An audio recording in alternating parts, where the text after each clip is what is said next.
ဘယ်ချိန်စားစားထမင်းမြိုင်စီမဲ့ငံပြရီချက်စားကြမယ်ဘလို့ချက်ရမလဲဆိုတော့လိုက်တာကြည့်တော့ဗျာပထမဆုံးကျွန်တော်တို့ချက်သွန်နီပပားလေးကိုအရင်လေးမယ်ချက်သွန်နီကပါးလေးကောင်းလေးပဲเนาะဘာလို့ဆိုတော့ကြော်တဲ့ချိန်မှာသူကကျွတ်ကျွတ်ရွရွလေးဖြစ်အောင်လို့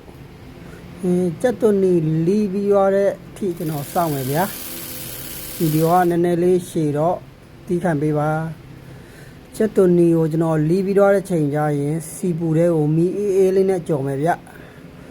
သူကမီအေးနဲ့ကြော်မှပဲသူကအဲ့လို crispy ဖြစ်သွားမယ်ကျွတ်လေးဖြစ်သွားမယ်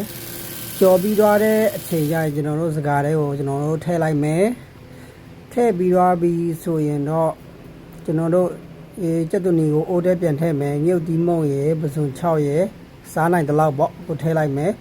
အချုံမုံရယ်ငံပြရီတော့ဒါကျွန်တော်သုံးမဲ့ဟာလေးပေါ့ဒါလေးထပ်ထည့်မယ်ပြီးရင်နည်းနည်းလောက်အိုးကိုအပူတိုက်ပေးလိုက်မယ်ဒါဆိုရင်တော့ကျွန်တော်တို့ဘယ်ချိန်မဲ့စားစားသမင်းမြိုင်စီမဲ့